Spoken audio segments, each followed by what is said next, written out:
ನಮಸ್ಕಾರ ಪ್ರೇಕ್ಷಕರೇ ಹಾಗೂ ಪಾಲಕರಿಗೆ ಹಾಗೂ ವಿದ್ಯಾರ್ಥಿಗಳಿಗೆ ನಮ್ಮ ಚಾನಲ್ಗೆ ಸ್ವಾಗತ. ಈ ವಿಡಿಯೋದಲ್ಲಿ ಒಂದಷ್ಟು ನಮ್ಮ ಸಬ್ಸ್ಕ್ರೈಬರ್ ಅಭ್ಯರ್ಥಿಗಳು ಕಾಮೆಂಟನ್ನು ಹಾಕಿದ್ರು. ನಾವು ಈಗಾಗಲೇ 2ನೇ ಸುತ್ತಿನಲ್ಲಿ ಅಥವಾ 1ನೇ ಸುತ್ತಿನಲ್ಲಿ ಸೀಟ್ಗಳನ್ನು ಪಡ್ಕೊಂಡಿದ್ದೇವೆ.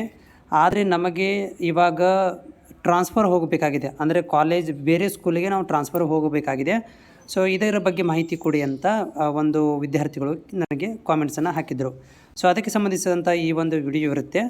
ಸೊ ಏನಂತಂದರೆ ಕೆ ಇ ಮುಖಾಂತರ, ಸೊ ನೀವು ಕೆ ಇ ಮುಖಾಂತರ ಏನು ಒಂದು ಸೀಟ್ಗಳನ್ನು ಪಡ್ಕೊಂಡಿರ್ತೀರಿ, ಸೊ ಅವುಗಳನ್ನು ನೀವು ಸ್ವಯಂ ಇಚ್ಛೆಯಿಂದ ಹೋಗಿ ಅಡ್ಮಿಷನ್ ಮಾಡಿಸಿರ್ತೀರಿ.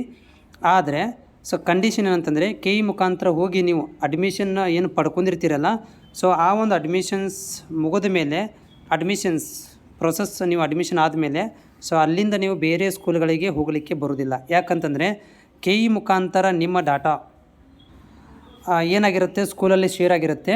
ಅದನ್ನು ಫರ್ದರ್ ಸ್ಕೂಲಿಂದ ಬೇರೆ ಸ್ಕೂಲಿಗೆ ಟ್ರಾನ್ಸ್ಫರ್ ಅಂದರೆ ವರ್ಗಾವಣೆ ಮಾಡ್ಕೊಳ್ಳಿಕ್ಕೆ ಸ್ಕೂಲ್ ಟು ಸ್ಕೂಲ್ ಮೊದಲನೇ ವರ್ಷದಲ್ಲಿ ಬರುವುದಿಲ್ಲ. ಒಂದು ಕಂಡೀಷನ್ ಇದೆ. ಇನ್ ಕೇಸ್ ಆಫ್ ನೀವು 1 ವರ್ಷ ಓದಿ ನಿಮಗೆ ಬಲವಾದ ಒಂದು ಕಾರಣ ಇದ್ದರೆ ನೀವು ಮುಂದಿನ ವರ್ಷ ಅಂದರೆ ನೀವು 7ನೇ ತರಗತಿ ಹೋಗಿರ್ತೀರಲ್ಲ ಅಥವಾ 8ನೇ ತರಗತಿ ಇದ್ದಾಗ ನಿಮಗೆ ಏನಾದರೂ ಒಂದು ಬಲವಾದ ಕಾರಣದಿಂದ ನಿಮಗೆ ಟ್ರಾನ್ಸ್ಫರನ್ನು ತೊಗೋಬೋದು. ಅದನ್ನು ಹೊರತುಪಡಿಸಿದರೆ ನಿಮಗೆ ನೀವಾಗಿಯೇ, ಅಂದರೆ ಇವಾಗ ಏನು ಕೌನ್ಸ್ಲಿಂಗ್ ಮುಖಾಂತರ ನೀವು ಹೋಗಿದ್ದೀರಿ, ನೀವಾಗಿಯೇ ಸ್ಕೂಲ್ಗಳನ್ನು ಬದಲಾವಣೆ ಮಾಡ್ಕೊಳ್ಳಿಕ್ಕೆ ಬರೋಂಗಿಲ್ಲ. ಓಕೆ, ಇದೊಂದು ಕಂಡೀಷನ್ ಇದೆ. ಯಾಕಂತಂದರೆ ಅದು ಡೈರೆಕ್ಟ್ ಕೆ ಇ ಮುಖಾಂತರ ಸ್ಕೂಲ್ಗಳಿಗೆ ಡಾಟಾ ಶೇರ್ ಆಗಿರುತ್ತೆ. ಸೊ ಶೇರ್ ಆಗಿದ್ದ ಕಾರಣದಿಂದ ಇಲ್ಲೇನಾಗೋದಿಲ್ಲ ಅಂದರೆ ನಿಮ್ಮ ಡಾಟಾ ಬೇರೆ ಸ್ಕೂಲಲ್ಲಿ ಸಿಗೋದಿಲ್ಲ. ಸೊ ಹಾಗಾಗಿ ಈಗ ಒಂದು ಟ್ರಾನ್ಸ್ಫಾರ್ಮೇಷನ್ ಮಾಡ್ಕೊಳ್ಳಿಕ್ಕೆ ಬರೋದಿಲ್ಲ.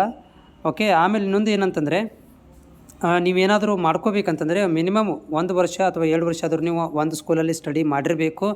ಆಮೇಲೆ ಸ್ಕೂಲಿನ ಪ್ರಾಂಶುಪಾಲರು ಮತ್ತು ಏನಪ್ಪ ಅಂತಂದರೆ ಬಿ ಯು ಅಲ್ಲಿರುವಂಥ ಮೇಲಧಿಕಾರಿಗಳು, ಸಮಾಜ ಕಲ್ಯಾಣ ಅಧಿಕಾರಿಗಳು ಇವರೆಲ್ಲ ಕುಡ್ಕೊಂಡು ಏನು ಮಾಡಬೇಕಂತಂದರೆ ನಿಮಗೇನಾದರೂ ಟ್ರಾನ್ಸ್ಫರ್ ಕೊಟ್ಟರೆ ಕೊಡಬೇಕು, ಇಲ್ಲಾಂದರೆ ಕೊಡಲಿಕ್ಕೆ ಬರೋದಿಲ್ಲ. ಓಕೆ, ಟೋಟಲಾಗಿ ಹೇಳೋದಾದರೆ ಮ್ಯೂಚುವಲಿ ಟ್ರಾನ್ಸ್ಫರ್ ಮಾಡ್ಕೊಳ್ಳಿಕ್ಕೆ ಬರೋದಿಲ್ಲ ಈ ವರ್ಷದಲ್ಲಿ. ಅಂದರೆ ಈ ವರ್ಷ ನೀವು ಅಡ್ಮಿಷನ್ ತೊಗೊಂಡಿದ್ದೀರ ಅಂದರೆ ಮ್ಯೂಚುವಲ್ ಟ್ರಾನ್ಸ್ಫರ್ ತೊಗೊಳ್ಳಿಕ್ಕೆ ಬರೋದಿಲ್ಲ. ಆ ಥರ ಸಿಸ್ಟಮೇ ನಮ್ಮ ಕೆ ಇ ಮುಖಾಂತರ ಇರುವುದಿಲ್ಲ.